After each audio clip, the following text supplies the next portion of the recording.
अमृतं तप्तजीवनं कविभिरीरितं कल्मषापहं श्रवणमंगलं श्रीमदाततं भुवि गृह्णन्ति ये भूरिदा जनाः।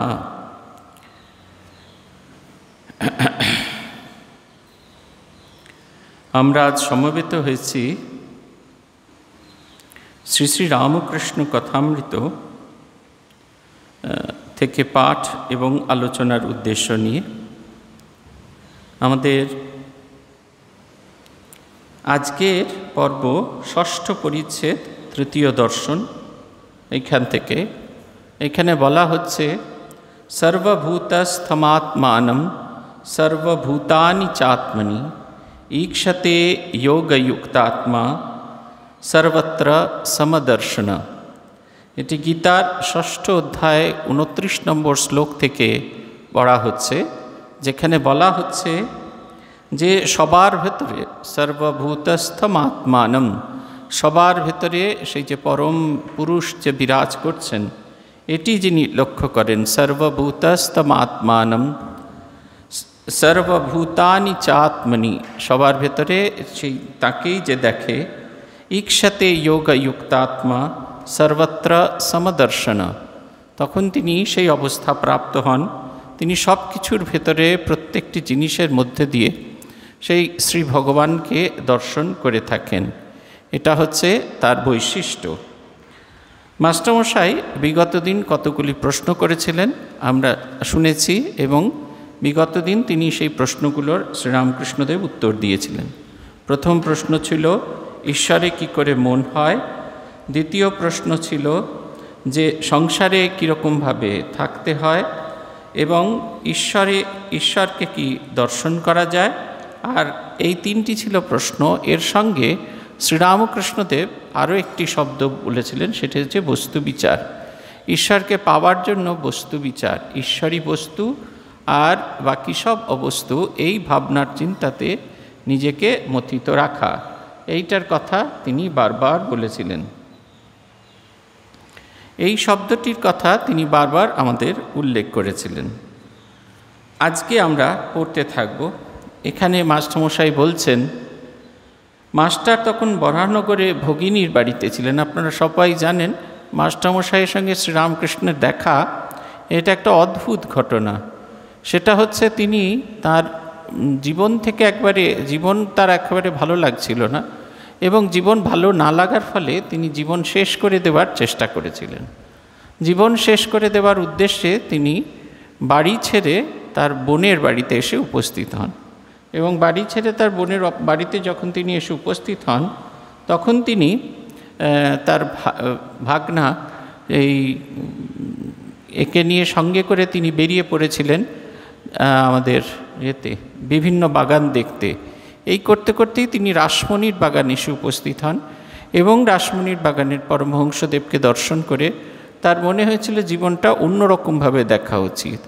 যেভাবে তিনি জীবনটাকে দেখছেন সেইটা জীবনটা দেখার একমাত্র পথ নয়, এর বাইরেও জগৎ আছে, এর বাইরেও একটা কিছু আছে, এবং এই জীবন দর্শন নতুন করে তাকে বাঁচতে শিখিয়েছিল, এবং তিনি এইভাবে একটু একটু করে ভগবৎ সমীপে এসে উপস্থিত হয়েছিলেন। সেইখানে সেদিনের প্রশ্নের পরে প্রথম দিনের দর্শনের পর আজকে তিনি দ্বিতীয় দর্শন এবং আজকে তৃতীয় দর্শন, তৃতীয়বার তিনি এসেছেন তার কাছে। মাস্টার তখন ভগিনীর বাড়িতে ছিলেন। ঠাকুর শ্রীরামকৃষ্ণকে দর্শন করা অবধি সর্বক্ষণ তাঁহারই চিন্তা, সর্বদাই যেন সেই আনন্দময় মূর্তি দেখিতেছেন ও তাহার সেই অমৃতময়ী বাণী কথা, অমৃতময়ীর কথা শুনিতেছেন। ভাবিতে লাগিলেন এই দরিদ্র ব্রাহ্মণ কিরূপে এই সব গভীর তত্ত্ব অনুসন্ধান করিলেন ও জানিলেন, আর এত সহজ ও এই সকল কথা বুঝাইতে তিনি এ পর্যন্ত কখনো কাহাকেও দেখেন নাই। কখন তাহার কাছে যাইবেন ও আবার তাহাকে দর্শন করিবেন, এই কথা রাত্রি দিন ভাবিতেছেন। দেখিতে দেখিতে রবিবার আসিয়া পড়িল।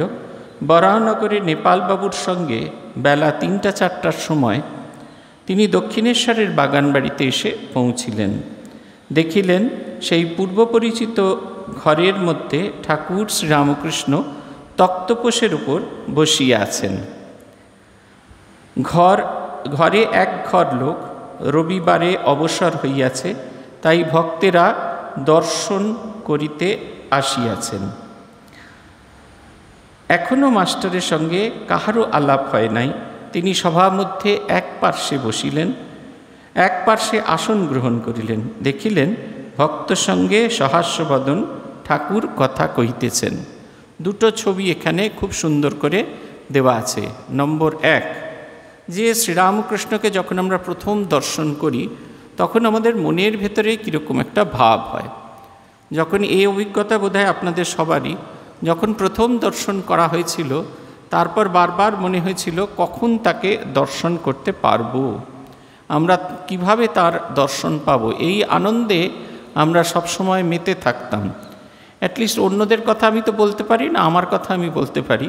প্রথম যেদিন বেলুড় মঠে গিয়েছিলাম তার সেই আনন্দময় রূপটি দর্শন করেছিলাম, তখন খুব ছোট ছিলাম।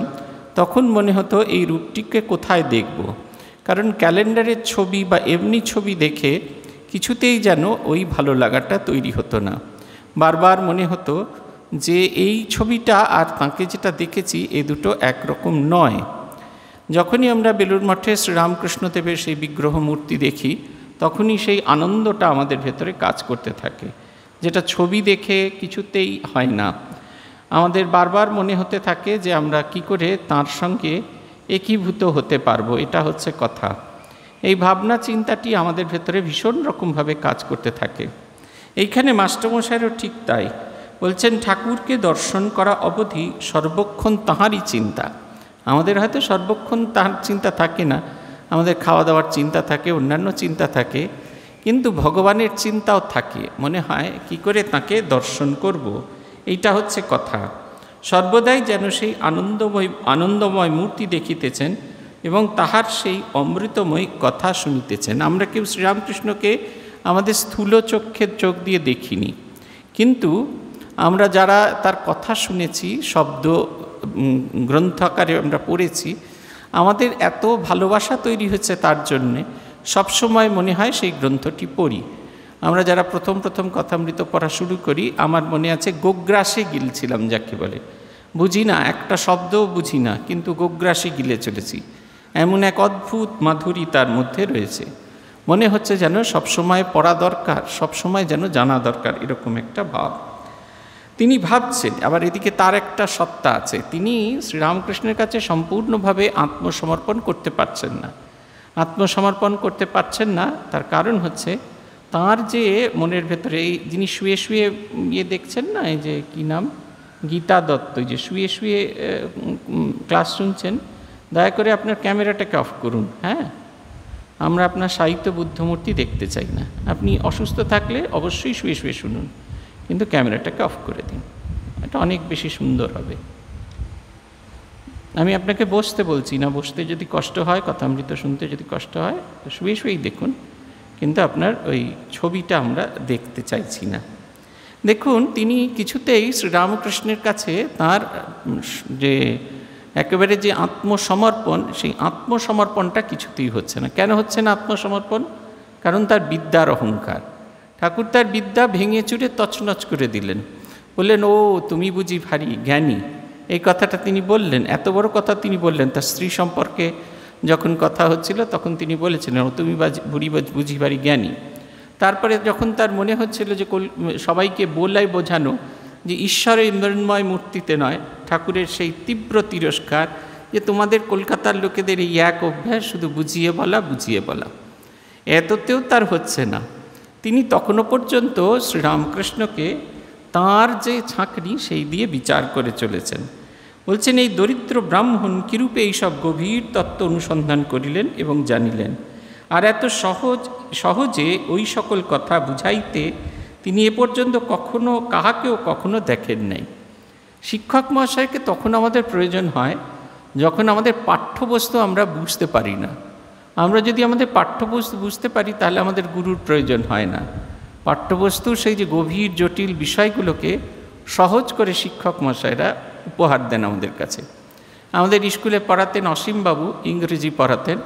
তিনি আমাদের পড়াচ্ছেন এবং পড়াতে পড়াতে সেন্ড অফ কবিতা পড়াচ্ছেন। এই গল্পটা আমি অনেকবার বলেছি। সে সেন্ড অফ কবিতা যেটা আছে, একটা ব্ল্যাকবোর্ডের ভেতরে একটা ব্যালেন্স শিট এঁকে দেওয়া হয়েছে, একদিকে অ্যাসেটস আর একদিকে লাইবিলিটিস। আমরা যারা কমার্স পড়ি তাদের কাছে একটা খুব পরিচিত একটা ছবি। অ্যাসেটসে তিনি লিখতে থাকলেন যে একটা ইউজুয়াল সেন্ড অফ বলতে আমরা কি বুঝি, একদল লোক এক জায়গা থেকে আরেক জায়গায় যাচ্ছে, তাকে ছাড়তে অনেক লোক এসেছে, তারপরে তাকে অনেক নানা রকম ফুলের গিফট দেওয়া হয়েছে, এই লোকগুলো ফিরে আসবে এই আশা করা হচ্ছে, এলে অনেকে তাকে এই হলো এখানকার অবস্থা। চলে গেল ইন্টারনেট কানেকশন।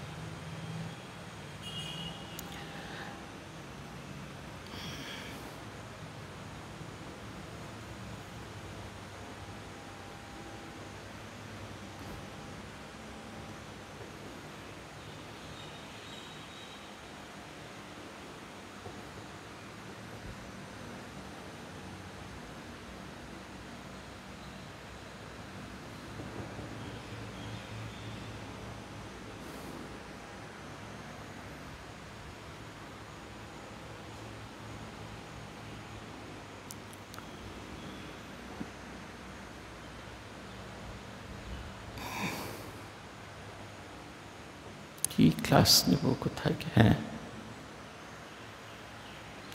এই হচ্ছে আমাদের অবস্থা। আমরা তখন এই নানাভাবে এই সবগুলো দেখতে থাকছি। আর আরেকদিকে লাইবিলিটি, কবি কি দায় ছেড়ে যাচ্ছেন আমাদের জন্য। সেখানে একদল লোক যুদ্ধ করতে যাচ্ছে, এরা কখনো ফিরবে না, এদের ছাড়তে একজনও লোক আসেনি, এদের যে গিফটগুলো দেওয়া আছে সব সাদা রঙের গিফট। এরা যদি আদৌ ফিরে আসে পরাভূত হয়ে ফিরবে, এরা যদি আদৌ ফিরে আসে কফিনে বা হাত পা ভেঙে ফিরে আসবে। একটা ছবি এঁকে দিলেন, ওই যে কঠিন তত্ত্ব যেটা আধপাতার একটা কবিতায় আছে, সেই ছোট্ট কবিতাটা একবারে ছবির সামনে ভাসিয়ে দিলেন। এইটা হচ্ছে প্রথমটা হচ্ছে শ্রীরামকৃষ্ণ এত কি করে জানলেন। এটা আমাদের অনেকেরই প্রশ্ন থাকে। শ্রীরামকৃষ্ণ নিজের হাতের লেখা ভারী সুন্দর ছিল, কিন্তু খুব ভালো করে যদি লক্ষ্য করে দেখেন তাহলে ওগুলো সবটাই কপি করা। তিনি যে বিভিন্ন রকমের পালা কপি করতেন, সেই পালাগুলো কপি করা, এবং দেখে দেখে খুব ভালো লিখতেন না, আসলে আঁকতেন। তার নিজের লেখা যদি দেখেন একবার দেখবেন, ওই জয় রাধে প্রেমময়ী নরেন শিক্ষে দিবে যখন ঘুরে বাইরে বা হাঁক দিবে, এইটুকু লেখার মধ্যে 3খানা বানান ভুল আছে, তারপর কাগের ঠ্যাং বগের ঠ্যাং আছে, সমস্ত কিছু আছে। এইটা যদি আমরা দেখি তাহলে আমরা তার যে আমাদের যে শিক্ষাগত যোগ্যতা শ্রীরামকৃষ্ণের, সে নিয়ে যথেষ্ট প্রশ্ন হতে হবে, একেবারে সেই নিয়ে যথেষ্ট প্রশ্ন থাকবে আর কি। এই হচ্ছে কথা। তিনি বলছেন এরকম চলছে, তিনি তার খুব ভাবনা যে এই দরিদ্র ব্রাহ্মণ কী করে জানলি। জানার একটা গল্প আছে। জানার গল্পটা হচ্ছে এই, আগেকার দিনে ওই প্রত্যেকটি গ্রামেতে, এখন তো আর হয় না, প্রত্যেক গ্রামে একটা করে চটি থাকতো। সেই চটিতে ওই পথ দিয়ে যাওয়ার সময় মানুষজন, তখন তো হোটেল ছিল না, সেই চটিতে বড় বড় সন্ন্যাসীরা ওই তীর্থ করতে যাওয়ার সময় পথ দিয়ে সবাই পুরী যেতেন, আবার পুরী থেকে ফিরে গঙ্গাসাগর আসতেন, ওই পথ দিয়েই তারা আসতেন। তারা ওইখানে থাকতেন এবং তাদেরকে সেবা করা হতো। গ্রামের মানুষজন চাল ডাল তরকারি এই সমস্ত করতেন, এবং তাদের দলের নেতা ছিলেন গদাধর। গদাধর তার ছোট বন্ধুদের সঙ্গে করে নিয়ে এই সমস্ত সন্ন্যাসীদের সঙ্গে তাদেরকে সেবা করতেন। তাদের হোমের জন্য কাঠ আনতেন, তাদের খাওয়ার জন্য জল এনে দিতেন, তারপরে খাবার দাবার রান্নাবাটি হয়ে গেলে সেই সমস্ত বাসনপত্র পরিষ্কার করে দিতেন। কখনো কখনো তারাও প্রসাদ পেতেন, কিন্তু সবচেয়ে বড় প্রসাদ যেটা হচ্ছে সেটা হচ্ছে ঈশ্বরীয় প্রসঙ্গ। এইসব সাধুরা একে অপরের সঙ্গে বসে সেই ঈশ্বরীয় প্রসঙ্গ করা শুরু করতেন, এবং সেই ঈশ্বরীয় প্রসঙ্গগুলো তারা শুনতেন, এবং শুনতে শুনতে সেইগুলিকে তার মনের মধ্যে ঢুকে গেছিল। অদ্ভুত শ্রুতিধর এবং স্মৃতিধর ছিলেন তিনি।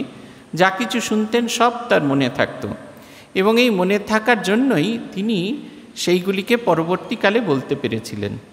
আর শ্রীরামকৃষ্ণদেবের একটি অদ্ভুত সুন্দর কথা আছে, আপনারা শুনেছেন হয়তো। তিনি বলছেন জাবর কাটার কথা। এই জাবর কাটাটা খুব ইম্পর্টেন্ট। যা শুধু শুনেছি জেনেছি যা নয়, আমাদের শাস্ত্রে বলছেন স্মরণ মনন নিদিধ্যাসন। যা শুনেছি তাকে চিন্তা করা এবং তাকে নিয়ে ধ্যান করা। এই যত জাবর কাটাটা হচ্ছে ধ্যান করা, বারবার চিন্তা করা। চিন্তা করতে করতে করতে তার একটা ছবি ফুটে ওঠা, বা তার ভেতরের তত্ত্ব ভেতরে চলে আসবে। এটা সব ক্ষেত্রে, এটা আমাদের পুরনো শাস্ত্রীয় পদ্ধতির, এটা হচ্ছে কথা। পড়াশোনা করার পদ্ধতিটা হচ্ছে এই। এখন যেমন মেড ইজি বেরিয়ে গেছে, সহায়িকা বেরিয়ে গেছে, আমরা আমাদের বুদ্ধিকে খরচ করি না, কিন্তু আগেকার দিনের মানুষ বুদ্ধিকে খরচা করতেন। তাই অদ্ভুত অবাক হয়ে গেলেন যে এই দরিদ্র ব্রাহ্মণই জানলো কী করে। 2 নম্বর হচ্ছে তার স্কিল, এক্সপ্লেইন করার স্কিল, এত সহজে তিনি সেটা বলছেন। এটা হচ্ছে বলার কায়দাটা তখনই হয় যখন আপনার চিন্তার ফ্লোটা খুব ক্লিয়ার থাকে, তখনই আপনি বলতে পারবেন, যখন এইগুলো চিন্তা করতে করতে সেই বিদ্যাটা আপনার ভেতরে এসে গেছেন। বলছেন, বারবার বলছেন, কখন তাহার কাছে যাইবেন এবং তাহার দর্শন করিবেন, এই কথা রাত্র দিন ভাবছেন। এটা ভগবানের একটা বিশেষ একটা গুণ, সেটা হচ্ছে আকর্ষণ করা, আকর্ষয়িতি। ভগবান আকর্ষণ করছেন আমাদের, তার কাছে আকর্ষণ করছেন, এটা তার স্পেশাল বৈশিষ্ট্য। তিনি এমনভাবে আকৃষ্ট করেন, এমনভাবে আকর্ষণ করেন, আমাদের যাবতীয় বিদ্যা, বুদ্ধি, জ্ঞান সমস্ত কিছু উল্টোপাল্টা হয়ে যায়। বলছেন, এই সময় রবিবার দিন তিনি তার বাড়ি থেকে এলেন, নেপালবাবু তার সঙ্গে গিয়েছেন, দক্ষিণেশ্বরে গিয়ে পৌঁছেছেন। গিয়ে দেখলেন ঠাকুর তার সেই পূর্ব পরিচিত ঘরটিতে বসে আছেন এবং ঘরে অনেক লোক আছে এবং ঠাকুর তাদের সঙ্গে কথা বলছেন। বরাবরের মুখচোরা মাস্টারমশাই ঘরের একটা কোণে কোনো রকমে বসে শ্রীরামকৃষ্ণের কথা শুনছেন। একটি 49 বর্ষ বয়স্ক ছোকরাকে উদ্দেশ্য করিয়া তাহার দিকে তাকাইয়া ঠাকুর যেন কত আনন্দিত হইয়া অনেক কথা বলিতেছেন। ছেলেটির নাম নরেন্দ্র, কলেজে পড়েন, ব্রাহ্ম সমাজে যান, কলেজে পড়েন ও সাধারণ ব্রাহ্ম সমাজে যাতায়াত করেন। কথাগুলি তেজপূর্ণ, চক্ষু দুটি উজ্জ্বল, ভক্তের চেহারা। দেখুন, মাস্টারমশাই নরেন্দ্রনাথকে প্রথমবার দেখছেন, তাঁর দেখা ছবি, কি সুন্দর কথা। বলছেন, এই কথাগুলো কীরকম না, চক্ষু দুটি উজ্জ্বল এবং কথাগুলি তেজ পরিপূর্ণ। এটা হচ্ছে নরেন্দ্রনাথ যখন স্বামী বিবেকানন্দ হয়নি, তখন তার কথার ভেতরেই এত তেজ।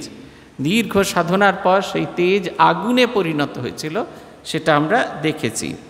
মাস্টার অনুমানে বুঝিলেন যে কথাটি বিষয়াসক্ত সংসারী লোকের সম্বন্ধে হইতেছিল। যারা কেবল ঈশ্বর ঈশ্বর করে, ধর্ম ধর্ম করে, তাদের ওই সকল ব্যক্তিরা নিন্দা করে। আর সংসারে কত দুষ্ট লোক আছে, তাদের সঙ্গে কিরূপ ব্যবহার করা উচিত, এই সব কথা। শ্রীরামকৃষ্ণ নরেন্দ্রের প্রতি, নরেন্দ্র তুই কি বলিস? সংসারী লোকেরা কত কি বলে, কিন্তু দেখ হাতি যখন চলে যায়, পেছনে কত জানোয়ার কত রকম চিৎকার করে, কিন্তু হাতি ফিরেও চায় না। তোকে যদি কেউ নিন্দা করে, তুই কি মনে করবি?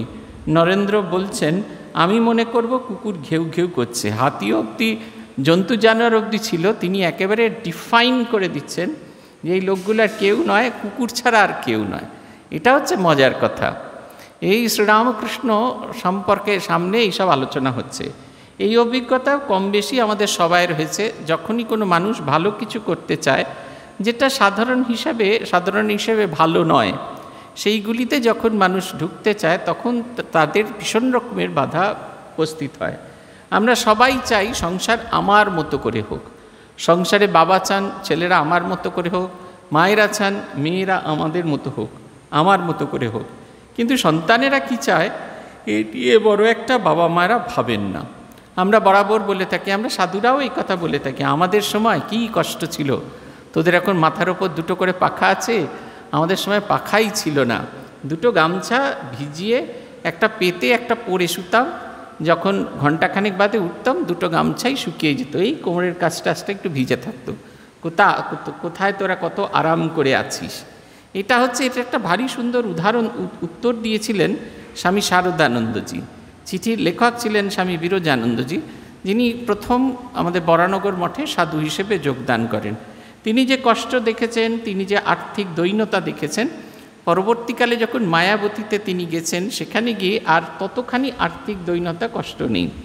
তাই তিনি একটু অভিমান করেছিলেন সকলের উপর। এর উত্তরে স্বামী শারদানন্দজি লেখেন, তোমরা যেরূপ কষ্ট করিয়াছ, আমরা যেরূপ কষ্ট করিয়াছি, সেইরূপ কষ্ট তোমরা করো নাই।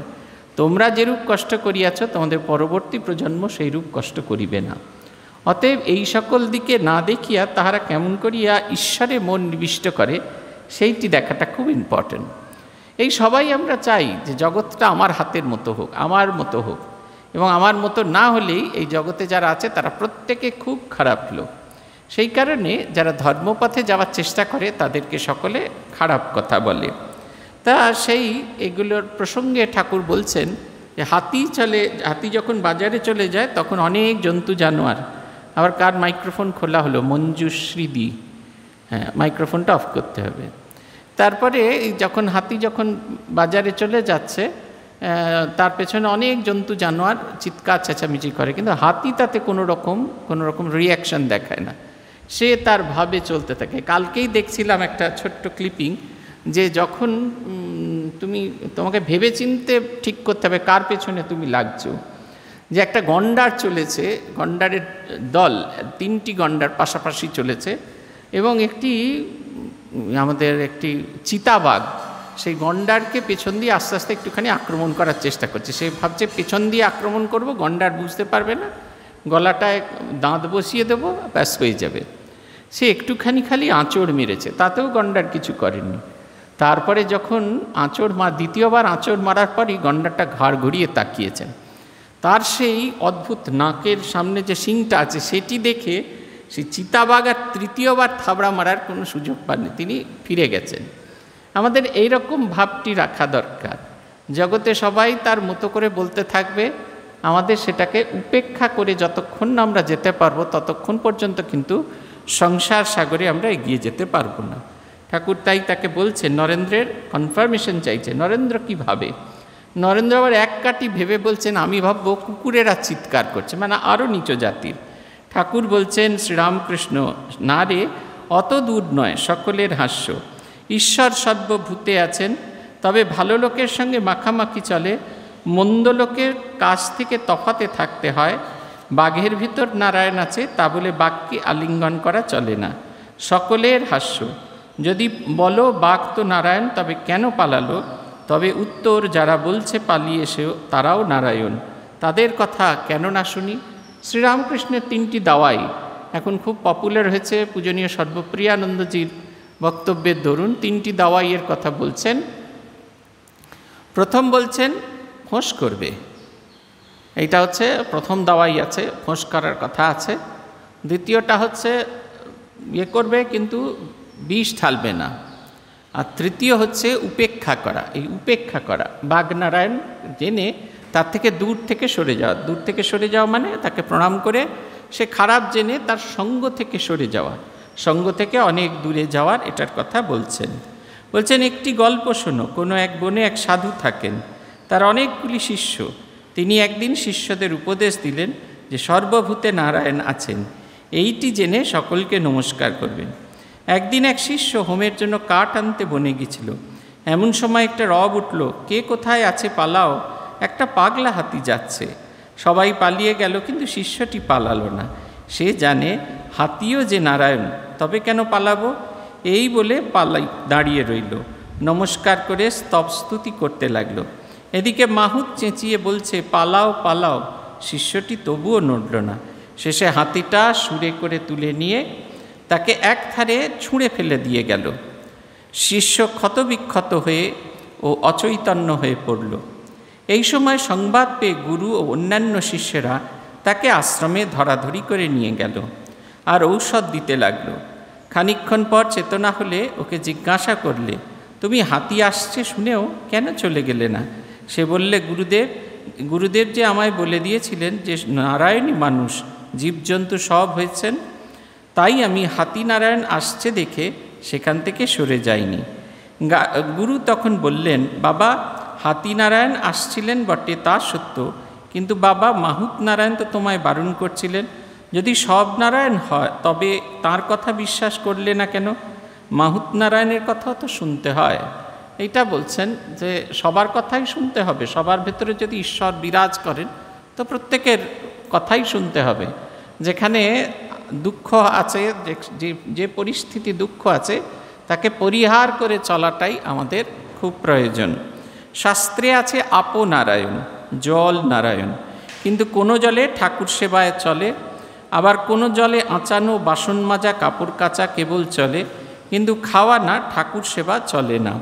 তেমনি সাধু অসাধু, ভক্ত অভক্ত সকলেরই হৃদয় নারায়ণ আছে। কিন্তু অসাধু অভক্ত দুষ্ট লোকের সঙ্গে ব্যবহার চলে না, মাখামাখি চলে না। কারোর সঙ্গে কেবল মুখে আলাপ পর্যন্ত চলে, আবার কারোর সঙ্গে তাও চলে না, ওইরূপ লোকের কাছ থেকে তফাতে থাকতে হয়। একজন ভক্ত মহাশয় যদি দুষ্ট লোকে অনিষ্ট করতে আসে বা অনিষ্ট করে, তাহলে কি চুপ করে থাকা উচিত? এইখানে এই আগের যে প্রসঙ্গটা ঠাকুর বললেন যে মাহুত নারায়ণ এবং হাতি নারায়ণের প্রতি যেরকম আমাদের সে থাকা দরকার, তেমনি মাহুত নারায়ণের থাকা দরকার। বিচার বুদ্ধি কখনো আমাদের কাজটাকে যেন বিঘ্ন না করে। তিনি উদাহরণ দিচ্ছেন, সব জলই নারায়ণ, আপও নারায়ণ, এবং সেই কারণে সেই কোনো জলে কিন্তু কোনো জলে খাওয়া চলে, কোনো জলে শুধুমাত্র মুখ ধোয়া চলে, কোনো জল বাসন মাজার কাজে ব্যবহার করা যায়। এই যে ব্যবহারের প্রয়োগটা কোনটাকে আমি কেমনভাবে করব, এই বিচার বুদ্ধিটা আমাদের ভেতরে কাজে লাগা দরকার। ঠাকুরের কথার মধ্যে ভাগবতে আছে যে ভক্তরা যখন পরমাত্মা নারায়ণ যখন কোথাও যান, তখন সেই জায়গা, সেই সাধারণ ভূমি পবিত্র হয়ে মন্দিরে রূপান্তরিত হয়। আপনারা দেখবেন এর প্রকৃষ্ট উদাহরণ বলরাম বসুর বাড়ি, জমিদারের বাড়ি, ইট কাঠ চুন সুরকি দিয়ে তৈরি বাড়ি। সেই বাড়িতে শ্রীরামকৃষ্ণের পদধূলি পড়ল 100 বারের বেশি। বাড়িটা কখন বলরাম বসুর বাড়ি থেকে বলরাম মন্দিরে রূপান্তরিত হলো আমরা জানি না। এটা হচ্ছে ভাগবত বলছে যেখানে নারায়ণ যান সেই জায়গা তো পবিত্র হয়ে যায়, কিন্তু ভগবানের ভক্তরাও যেখানে যান সেই জায়গাও পবিত্র হয়ে যায়। কীরকমে পবিত্র হয় না, ভক্তরা হৃদয়ে করে সেই গদাধর বিষ্ণুকে সঙ্গে করে নিয়ে যান, এবং তারা যখন এসে প্রবেশ করেন, তারা শুধু একলা প্রবেশ করেন না, তাদের সঙ্গে সঙ্গে সেই ভগবানও এসে প্রবেশ করেন, ভগবানের পাদপদ্ম পড়ে। সেই কারণে যেখানে তার প্রকাশ বেশি, তার সেই সম্পর্কগুলো করতে থাকা দরকার। শ্রীরামকৃষ্ণদেবের আরেকটা কথা আছে, যতই শেয়ানা হও না কেন, কাজলের ঘরে ঢুকলে কালি লাগবেই। আমরা যতই শেয়ানা হই না কেন, কাজলের ঘরে যখন আমরা ঢুকবো তখন আমাদের গায়ে কালি লাগবেই। আমরা যত অন্য চিন্তা, কুচিন্তা বা কুসঙ্গ করতে থাকবো, আমাদের মনের ভেতরের অবনমন হতে থাকবে। সেই কারণে যখন কুচিন্তা বা কুসঙ্গ করবার সুযোগ আসে, তার থেকে চেষ্টা করতে হবে পরিহার করে যাওয়া। আমাদের বিবেক চূড়ামণিতে কেন্দুগোলকের গল্প আছে, উলের কাপড়ের বল। বলছেন যে প্রথম সিঁড়িতে যখন সেই কেন্দুগোলক পড়ে তখন তাকে ধরে ফেলা যায়, দ্বিতীয় সিঁড়িতে যখন কেন্দুগোলক পড়ে তখনও তাকে ধরে ফেলা যায়, তৃতীয় সিঁড়িতেও যখন সে কেন্দুগোলক পড়ে তখনও তাকে ধরে ফেলা যায়, কিন্তু চতুর্থ সিঁড়িতে পড়লে আর কেন্দুগোলককে ধরা যায় না। সে ক্রমাগত নামতে থাকে। ঠিক এই রকম এই যে বাগনারায়ণদের সঙ্গে সম্পর্ক তৈরি করলে প্রথম নিজের ওপর কন্ট্রোল থাকে, দ্বিতীয় নিজের ওপর কন্ট্রোল থাকে, তৃতীয় নিজের ওপর কন্ট্রোল থাকে, কিন্তু আস্তে আস্তে এমন একটা পরিস্থিতি তৈরি হয় তখন আর নিজের ওপর কন্ট্রোল থাকে না। এটা হচ্ছে কথা, এটা একবারে খুব সত্য কথা। আমরা আমাদের নিজের জীবন দিয়ে দেখেছি যে কীরকম একটা অদ্ভুত রকমের পরিবর্তন আসে, সৎসঙ্গে কীরকম পরিবর্তন আসে, অসৎসঙ্গে কীরকম পরিবর্তন আসে, এটা আমরা নিজেদের জীবন দিয়ে দেখেছি। বেলুড় মঠে যখন সাধু হতে এসেছিলাম, আমাদের বাইরের একটা পৃথিবী আছে সেটাই ভুলে গিয়েছিলাম, একেবারে সম্পূর্ণ ভুলে গেছিলাম। 11 মাস কোনো বাইরের জগতের সাথে কোনো সম্পর্ক ছিল না। 2-4 বার হয়তো কাজে, 2 কি 3 বার হয়তো কাজে, 2-3 বার হবে না, একটু বেশি, কারণ শিকাগো সেন্টিনারির জন্য আমরা গিয়েছিলাম। খুব বেশি হলে 10 বার 12 বার কি কাজে গেছি। বাইরের পৃথিবীটা আমাদের কাছে সম্পূর্ণ মিথ্যে হয়ে গেছিলো। একটা নতুন ধরনের একটা জীবন তৈরি হয়েছিল। ভোরবেলা ঘুম থেকে ওঠা, ঠিক সময় গিয়ে জপ ধ্যান করতে বসা, এই জপ ধ্যান করতে না বসলে একটা অদ্ভুত রকমের যেন একটা পাগলের মতো ভাব তৈরি হতে থাকতো। তারপরে সেইটা শেষ হলে বাকি কাজগুলো করা, আরে রুটিনের মধ্যে চলছে, তার মধ্যে যেন একটা ডুবে থাকা, একদম মগ্ন হয়ে থাকা। যারা এসেছে প্রত্যেকের ভেতরের বৈরাগ্য তখন একবারে দাউ দাউ করে জ্বলছে। সেই দাউ দাউ আগুনের মাঝখানে থেকে আপনার আগুন যদি এতটুকু নরম হবার চেষ্টা করে, সে একেবারে আবার আগুনের মধ্যে পড়ে গিয়ে সে আবার আলোকময় হয়ে ওঠে। এটা হচ্ছে কথা। সে একটি গল্পের কথা আমাদের পূজনীয় জ্ঞানলোকানন্দজি বলেন যে এক পাদ্রী তিনি দেখলেন যে প্রত্যেক রবিবার একটা লোক তার চার্চে আসে, কয়েক সপ্তাহ লোকটা না আসাতে তার খোঁজ করতে বেরোলেন। সেদিন খুব ঠান্ডা ছিল। সন্ধেবেলা তিনি যখন গিয়ে পৌঁছলেন তখন তার দরজায় যে কড়া নাড়লেন, দরজা খুলতে দেখা গেল লোকটি একটা কড়ার ভেতরে কিছু কয়লা জ্বালিয়ে তার সামনে বসে আগুনে তাপ পোয়াচ্ছেন। পাদ্রিটি ঘরের ভেতর ঢুকতেই তাকে অভিবাদন করলেন লোকটি। পাদ্রি কোনো কথা না বলে টুপি, ওভারকোট, লাঠি এক জায়গায় রেখে সেই কয়লার সামনে যে চেয়ারটা ছিল সেইটা গিয়ে বসলেন। লোকটি ভাবছেন এইবার পাদ্রি বোধহয় কিছু বলবেন। পাদ্রি একটাও কথা বললেন না। তিনি একটা চিমটে করে ওই একটা জ্বলন্ত কয়লা নিয়ে ঘরের একটা কোণ যেখানটা খুব ঠান্ডা সেইখানে গিয়ে কয়লাটা রেখে দিলেন। দিয়ে সে আবার চেয়ারে বসলেন। লোকটা ভাবতে থাকলেন যে এবার তিনি কি বলবেন। খানিকক্ষণ বাদে তিনি দেখতে থাকলেন যে সেই জ্বলন্ত আগুনের মতো লাল কয়লাটা ধীরে ধীরে শান্ত নির্জীব হয়ে গেছে। এবার পাদ্রিটি আবার উঠলেন, ওই কয়লাটা চিমটে করে তুলে এনে আগুনের মধ্যে ফেলে দিলেন। লোকটি ভাবছে এবার বোধহয় পাদ্রি কিছু বলবেন, কিন্তু দেখলেন পাদ্রি এবারেও কিছু বললেন না। দেখলেন সেই জ্বলন্ত সেই ঠান্ডা কয়লাটা ধীরে ধীরে আগুনের স্পর্শে আগুন হয়ে যাচ্ছে। সেই কারণে আমরা যতই শেয়ানা হই না কেন, আমাদের ওই যখনই ঠান্ডা জায়গায় পড়ে যাব তখন আমাদের ভেতরটা ঠান্ডা হয়ে যাবে, ভেতরের আগুনটা ঠান্ডা হয়ে যাবে। তাই সাধু অসাধু, ভক্ত অভক্ত এদের ফেলে যাওয়া যাবে না।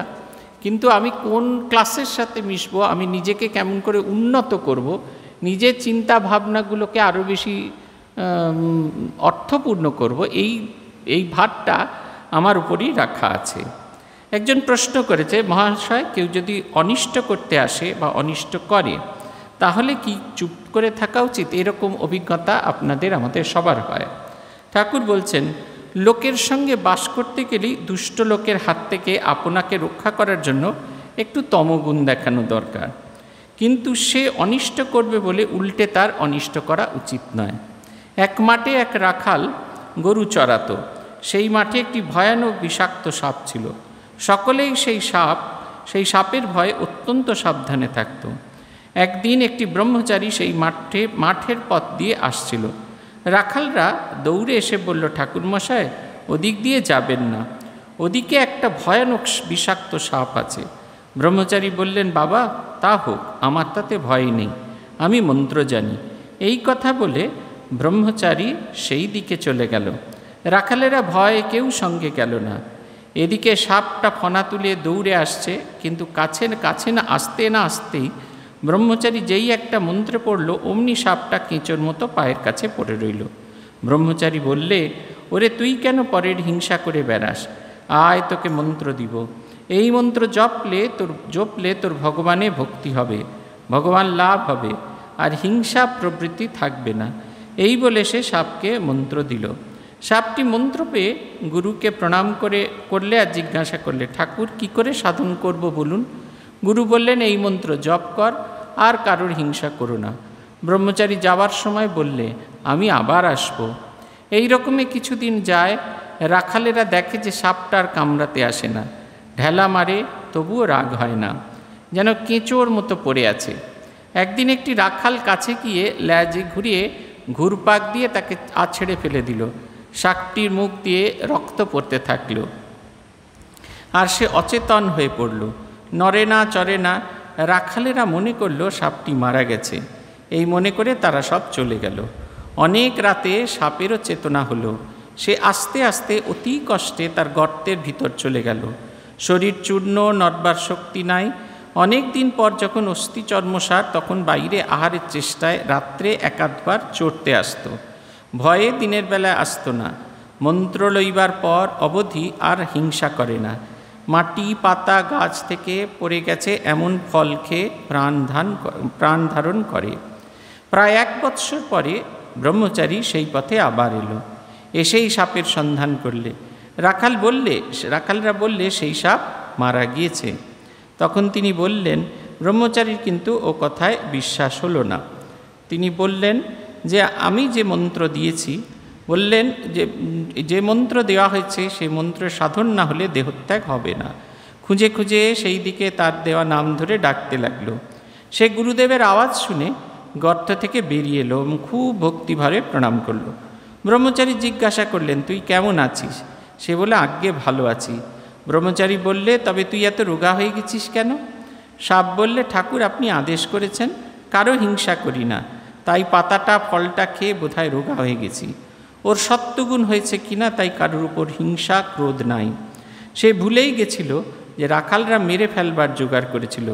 ব্রহ্মচারী বললেন, শুধু না খাওয়াটার দরুন এরূপ অবস্থা হয় না, অবশ্য আরও কারণ আছে, ভেবে দেখ। সাপটার মনে পড়ল রাখালেরা আছড়ে মেরেছিল।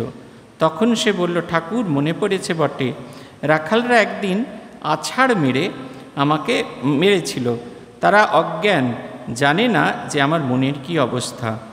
আমি যে কাহাকেও কামড়াবো না বা কোনরূপ অনিষ্ট করব না কেমন করে জানবে? ব্রহ্মচারী বললেন, ছি, তুই এত বোকা, আপনাকে রক্ষা করতে জানিস না? আমি কামড়াতে বারণ করেছি, ফোঁস করতে তো নয়। ফোঁস করে তাদের ভয় দেখাস নাই কেন? দুষ্ট লোকের কাছে ফোঁস করতে হয়, ভয় দেখাতে হয়, পাছে অনিষ্ট করে। তাদের গায়ে বিষ ঢালতে নেই, অনিষ্ট করতে নেই। দুষ্ট লোকের থেকে সবসময় এই দূরে থাকার খুব প্রয়োজন আছে। কখনো এই ভয় দেখাতে হয়, কিন্তু কেউ যেন আমাদের টেকেন ফর গ্রান্টেড না করে না, এটা আমাদের একটা বড় সমস্যা। সবাই আমাদের টেকেন ফর গ্রান্টেড করে, একেবারে কোনো রকম কিছু নয়। আমাদের দাঙ্গাবাজি করাটা আমাদের ব্রত নয়।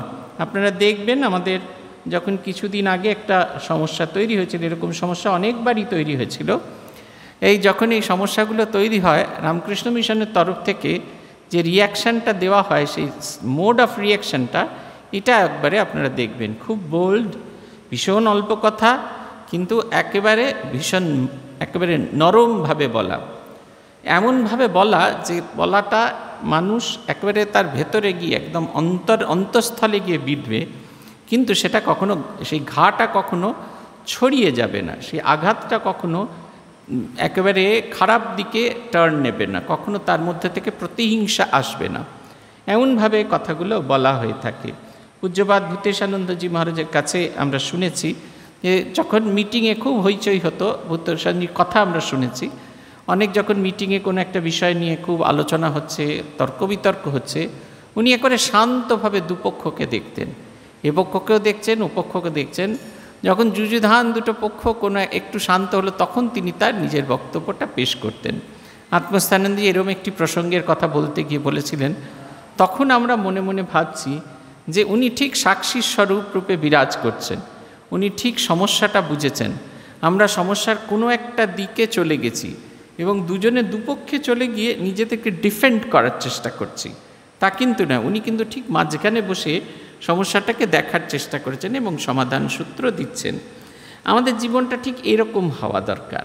আমরা অনেক সময় সমস্যার মধ্যে লাফ দিয়ে পড়ে ফেলি এবং গালাগাল তখনই আমরা দিই, চিৎকার চেঁচামেচি তখনই আমরা দিই যখন আমরা বুঝতে পারি আমরা হেরে যাচ্ছি, আমাদের কোনো কথা কাজ করছে না, সেই সময় আমরা এই কথাগুলো বলে থাকি। ওটা হচ্ছে শেষ আশ্রয়। আত্মস্থানন্দজিকে দেখতাম, আমরা ভীষণ ভয় পেতাম, আমরা ভীষণ রকম ভয় পেতাম, কিন্তু ওটা ওনার একটা বাইরের দিক ছিল, একটা বাইরের ছবি ছিল, তিনি সেটাকে প্রকাশ করতেন। এই বাইরের একটা, যেমন বাদামের চতুর্দিকে একটা শক্ত খোসা থাকে, সেইটা যদি ভেঙে ফেলা যায় তাহলে সেই নরম বাদামকে খুঁজে পাওয়া যায়। আত্মস্থানজি একদম ঠিক সেই রকম। অ্যাপ্রোচ করাটাই খুব কঠিন ছিল, অন্যায় কথা বলা তো অনেক দূরের কথা, অ্যাপ্রোচ করাটাই ভীষণ কঠিন ছিল। এমন এক ব্যক্তিত্ব ছিল, আমরা দেখেছি তিনি যখন হেঁটে যেতেন তখন সেই পথ দিয়ে কেউ যেত না, তিনি কখনো বললেন না এই পথ দিয়ে হেঁটো না, কিন্তু তার এমন একটা ব্যক্তিত্ব ছিল যে সেটাকে অতিক্রম করে যাওয়া আমাদের পক্ষে সবসময় সম্ভব হতো না। আমরা যত এই যে ফোঁস করা, হেনা তানা, এগুলো সব তমগুণের লক্ষণ। তারপরে আমরা যখন আরেকটু ক্রিয়াশীল হব তখন এই তমগুণই ছেড়ে আমরা কর্মমুখর হই, আর সত্যগুণ তখন আমরা এই যাবতীয় কিছু অতিক্রম করে ঈশ্বরের সঙ্গে একীভূত হয়ে যেতাম। এই আত্মস্থানন্দজিকেই আমরা পরবর্তীকালে দেখেছি, যখন তিনি সঙ্ঘের সঙ্গগুরু হয়েছিলেন, সেই মানুষটাকে আমরা চিনতাম না। শ্রীরামকৃষ্ণময় জীবন, একবারে ডুবে গেছেন, বাইরের জগৎটা তার কাছে সম্পূর্ণ মিথ্যা হয়ে গেছেন। শ্রীরামকৃষ্ণ যে উদাহরণটা দিচ্ছেন, ফোঁস করার কথা, ভয় দেখানোর কথা, এটা যেমন আমরা তাকে দেখেছি, আবার এই যে সাপের যেই অবস্থা, যে জগতে কেউ তাকে আঘাত করেছে, কেউ তাকে কিছু করেছে, এসব কিছু তার মনের ভেতরে সামান্যতম আসছে না।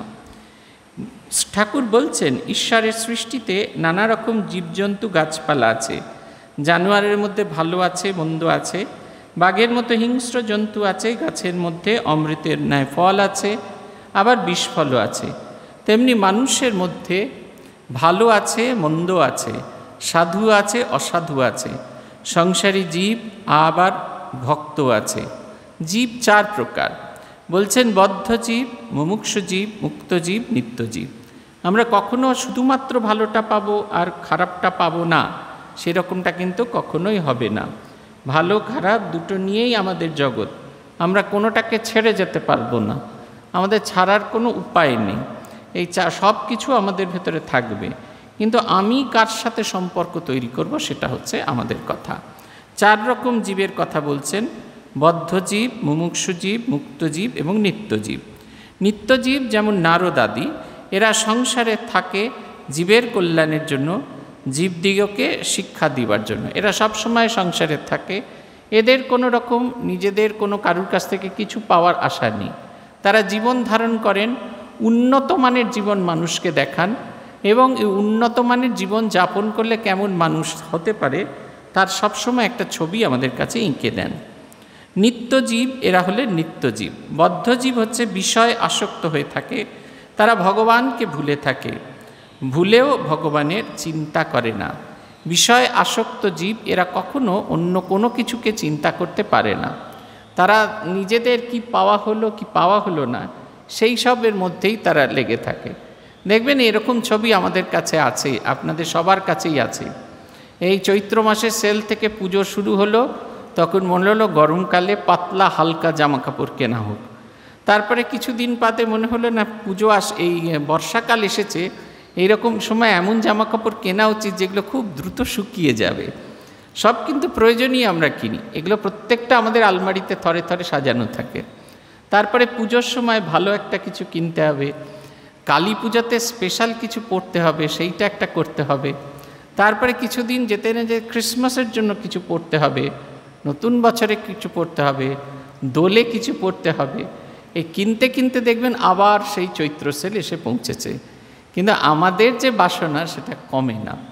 আর এই যে এর ভেতরে আমরা ডুবে থাকি বলে সেই জিনিসকে পাওয়ার চেষ্টা করি। ঠাকুর যে বলছেন না কামিনী কাঞ্চন, এইখানে যে কামিনী শব্দটার ব্যবহার করছেন এটার ইংরেজিতে খুব ভালো অনুবাদ করা আছে, সেটা হচ্ছে ডিজায়ার, পাওয়ার ইচ্ছা। আর কাঞ্চন হচ্ছে সেই পাওয়ার ইচ্ছাটাকে বাস্তবীকরণ করার জন্য যে চেষ্টা, সেটাকে বলা হচ্ছে কাঞ্চন, গোল্ড বা সোনা। এটা হচ্ছে কথা। এইটা যতক্ষণ আমাদের ভেতরে থাকবে, যতক্ষণ এই পাওয়ার ইচ্ছা থাকবে, ততক্ষণ পর্যন্ত পাওয়ার ইচ্ছার পেছনে আমরা ছুটে যাব। ভগবানকে চাইবার সামান্যতম ইচ্ছাটুকু আমাদের হবে না। এরা হচ্ছে বদ্ধ জীব, এরা কিছুতেই এর বাইরে বেরোতে পারে না। কিন্তু এদের মধ্যে কেউ কেউ থাকে মুমুক্ষু জীব, তার কথা বলছেন, যারা মুক্ত হবার ইচ্ছা করে, যারা কিন্তু তাদের মধ্যে কেউ মুক্ত হতে পারে, কেউ বা পারে না। অনেকেই এই সংসারে থেকে থেকে তারা এই সংসারের বাইরে যাওয়ার চেষ্টা করে। কেউ কেউ সুযোগের ব্যবহার করতে পারে, কেউ কেউ সুযোগের ব্যবহার করতে পারে না। আমাদের কাছে দেখেছি যারা দীক্ষার ফর্ম ফিল আপ করতে আসে, বেশিরভাগই একটা কথাই লেখে, কেন দীক্ষা নিতে চাও? ভগবান লাভের জন্য। সবাই বুঝতে পারে সংসারের ভেতরে এই যে আনন্দের ভেতরে আছে, এই যে জৈবিক আনন্দ, জাগতিক আনন্দ, এটা যথেষ্ট নয়। কিন্তু এই যে ভগবানকে পাওয়ার জন্য আমরা এই ভগবানকে পাবো বলে আমরা এই দীক্ষা নিই, মন্ত্র নিই, সাধন ভজন করার চেষ্টা করি। কিন্তু আমাদের ভেতরে খুব কয়েকজন মাত্র সেই সাধন ভজনের, সেই যে ভগবানকে পাওয়ার যে ইচ্ছাটা, সেটা আমরা আমাদের ভেতরে জাগিয়ে রাখতে পারি। এবং জাগিয়ে রাখতে পারি না বলেই আমরা ওই বদ্ধ হয়ে যাই। কিন্তু মুমুক্ষু জীব যারা এর থেকে বেরিয়ে যাওয়ার চেষ্টা করেন, আর মুক্ত জীব যারা সংসারের কামিনী কাঞ্চনে আবদ্ধ নয়।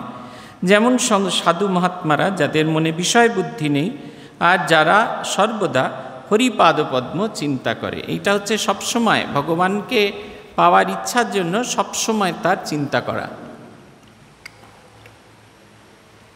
আগের দিন আমরা বলছিলাম পূজনীয় স্বামী বিমলাত্মানন্দজি বলছিলেন স্বামী মাধবানন্দজি জীবনের গল্প। মাধবানন্দজির মন্ত্র দীক্ষা হয়েছে জয়রামবাটিতে, এবং পরের দিন মাধবানন্দজি মায়ের সঙ্গে দেখা করতে এসেছেন। মা তখন সবজি কুটনো কুটছেন।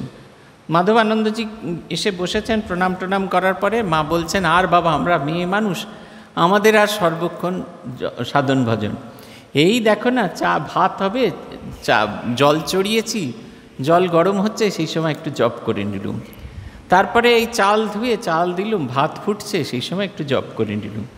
মাধবানন্দজির কাছে যেন খুব পরিষ্কার হচ্ছে ঠাকুরের এই আইডিয়াটা, যে সব সময় কেমন করে ভগবানের চিন্তা করতে হয়, জীবনের সব কাজকে ভগবতমুখী করা, আর সেই কাজে, সেই ভগবতমুখী কাজে লেগে থাকা, এইটা ভগবত ভাবের চিন্তা।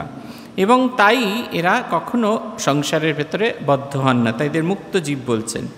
একটি ছোট্ট উদাহরণ দিচ্ছেন ঠাকুর, যেমন জাল ফেলা হয়েছে পুকুরে, 2-4টি মাছ এমন শেয়ানা কখনো জালে পড়ে না, এরা নিত্যজীবের উপমাস্থল। নারদাদি এরা কখনো সংসারে পড়ে না, বেরিয়ে যায়, কিন্তু অনেক মাছই জালে পড়ে, এদের মধ্যে কতগুলি পালাবার চেষ্টা করে, এরা হচ্ছে মুমুক্ষু জীবের উপমাস্থল, কিন্তু সবই মাছ পালাতে পারে না। 2-4টে ধপাং করে জাল থেকে পালিয়ে যায়, তখন জেলেরা বলে ওই একটা মস্ত মাছ পালিয়ে গেল। কিন্তু যারা জলে পড়েছে তারা অধিকাংশই এই ভাবে, কিন্তু যারা জালে পড়েছে অধিকাংশই পালাতে পারে না, পালাবার চেষ্টাও করে না, বরং জাল মুখে করে পুকুরের পাঁকের ভিতর গিয়ে চুপ করে মুখ গুঁজরে শুয়ে থাকে, মনে করে আর কোনো ভয় নেই, আমরা বেশ আছি, কিন্তু জানে না যে জেলে হড়হড় করে টেনে আড়ায় তুলবে। এরাই বদ্ধজীবের উপমাস্থল। এই বদ্ধজীবের এটা একটা সবচেয়ে বড় লক্ষণ, তারা কিছুতেই বুঝতে পারে না এই যে খেলাটা আমরা খেলছি, এই খেলাটা শেষ হয়ে যাবে, এবং এই খেলা শেষ হয়ে গেলে আমাদের কষ্টের সীমা থাকবে না।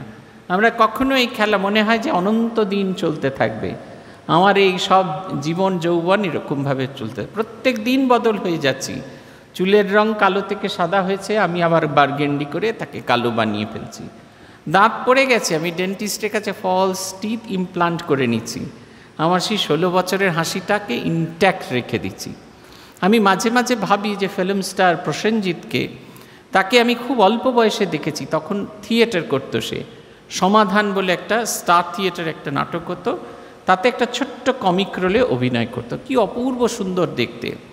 এখন যে চেহারাটা আমরা দেখি, চেহারায় এতটুকু বয়সের ছাপ পড়েনি, কিন্তু খুব কাছ থেকে দেখলে বোঝা যাবে সেই মানুষটা কি কষ্ট করে ওই চেহারাটাকে ধরে রেখেছে, চামড়ার কুঞ্চন সেগুলোকে ঠিক করার চেষ্টা করছে, একটা চেষ্টা থাকে। কিন্তু এই যে ভেতরে আমাদের যে ভেতরে যে মনটা আছে, সেই মনটাকে আমরা কখনো উন্নত করার চেষ্টা করি না, বাইরের এই যে টেক্সচারটাকে, এটাকেই আমরা ভালো করার চেষ্টা করি, এবং এই ভালো করতে গিয়েই লোকে আমাদের বোকা বানায়, দামি দামি চশমা বিক্রি করে, দামি দামি কসমেটিক্স বিক্রি করে, দামি দামি কাপড় চোপড় বিক্রি করে, আর আমরা সেই বন্ধনের ভেতরে ঘুরে ঘুরে মরে তাই মিছিমিছি ডরি তাই। আমরা শেষ করব, ঠাকুর বলছেন বদ্ধজীবেরা সংসারে কামিনী কাঞ্চনে বদ্ধ হয়েছে, হাত পা বাঁধা, আবার মনে করে যে সংসারের ওই কামিনী কাঞ্চনেতেই সুখ হবে আর নির্ভয়ে থাকবে, জানে না যে ওতেই মৃত্যু হবে। বদ্ধজীব যখন মরে তার পরিবার বলে তুমি তো চললে, আমার কি করে গেলে। আবার এমনি মায়া যে প্রদীপটায় বেশি সলতে চললে বদ্ধজীব বলে তেল পুড়ে পুড়ে যাবে, সলতে কমিয়ে দাও, এদিকে মৃত্যুশয্যায় শুয়ে আছে। বদ্ধজীবেরা ঈশ্বর চিন্তা করে না, যদি অবসর হয় তাহলে হয় আবোল তাবোল ফালতু গল্প করে, নয় মিছে কাজ করে। জিজ্ঞাসা করলে বলে আমি চুপ করে থাকতে পারি না, তাই বেড়া বাঁধছি, হয়তো সময় কাটে না দেখে তাস খেলতে আরম্ভ করে। সকলে স্তব্ধ। কালকে আমরা যাচ্ছিলাম, কাল না পরশু দিন, এই রিলিফের জন্য আমরা সার্ভে করতে যাচ্ছিলাম, একটা জায়গায় গিয়ে দেখলাম এই সদ্য পরশু আমাদের প্রায় মৃত্যুমুখে আমরা পড়ব এরকম অবস্থা। ওই রকম আমাদের সমুদ্রের ধারে যারা থাকেন তাদের মধ্যে এক দলকে দেখলাম, তারা বসে, মানে পরশু দিন মৃত্যু কাছে এসেছিল, তাকে স্পর্শ করে চলে গেছে, যেই একটু স্বস্তি হয়েছে 4 জন মহিলা মিলে বসে খুব আনন্দের সঙ্গে লুডো খেলছে। পাশ দিয়ে যে গাড়ি যাচ্ছে সেইটার দিকে তাদের কোনো চোখ পড়ছে না। রাস্তার প্রায় অর্ধেকটা জুড়ে তারা বসে লুডো খেলছে। পরশুদিন মৃত্যু এসে কাছে এসে উপস্থিত হয়েছিল, সেইটা তাদের স্পর্শ করছে না। গাড়িগুলো যে যাচ্ছে সেগুলো কোনোভাবে একটু বেকায়দা হলে হাত পাতার তলায় চলে যাবে, সে নিয়েও ভাবনা নেই। লুডো খেলছিলাম, আমি গাড়িতে যেতে যেতে খালি দেখছিলাম আর ভাবছিলাম। এই বোধহয় আমাদের বদ্ধজীবের লক্ষণ। আমরা জানি জীবন শেষ হয়ে যাচ্ছে, প্রতি মুহূর্তে অপেক্ষা করছি, কিন্তু তবু আমাদের দিন ফিরছে না। সে আছে দিনমপি রজনীম সায়ম প্রাত শিশির বসন্ত পুনরায়াত কাল ক্রীড়তি গচ্ছত্বায়ু তদপি না মুঞ্চতি আশাবায়ু। দিন চলে যাচ্ছে, রাত্রি আসছে। দিনমপি রজনীম সায়ম প্রাত, সকালবেলা সন্ধেবেলা, সকাল চলে গিয়ে সন্ধে আসছে, সন্ধ্যা চলে গিয়ে সকাল আসছে। শিশির বসন্ত পুনরায়াত, মাস পরিবর্তন হচ্ছে, ঋতুর পরিবর্তন হচ্ছে। কাল ক্রীড়তি গচ্ছত্বায়ু, কাল ক্রীড়া করে একটু একটু করে আমাদের আয়ুকে হরণ করে নিচ্ছে।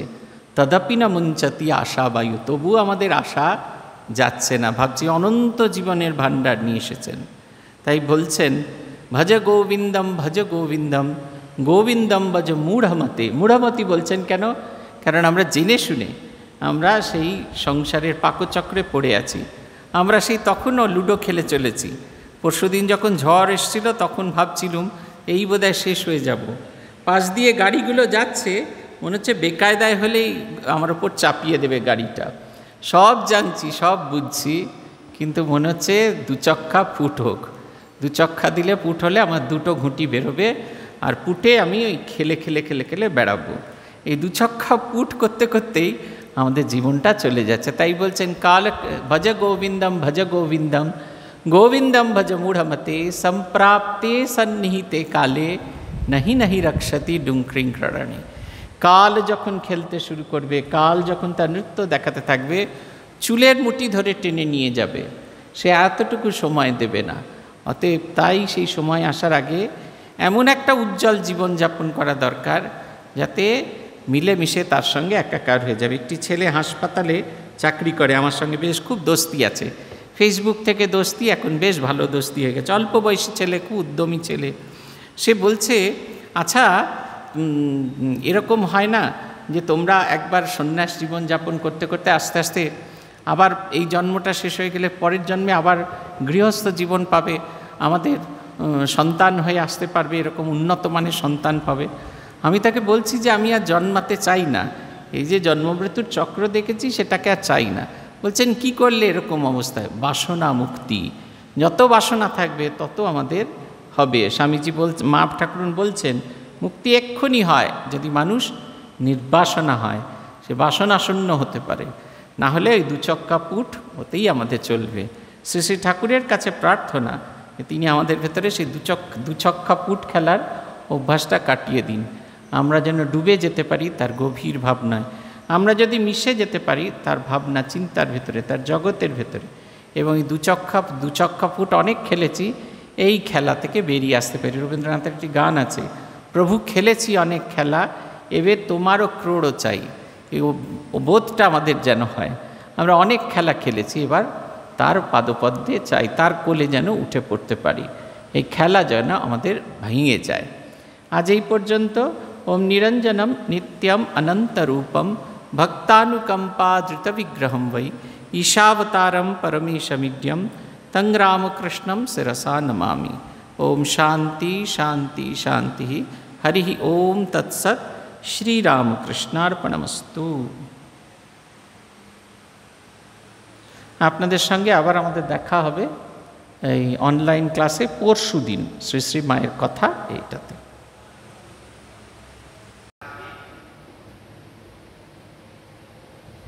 recording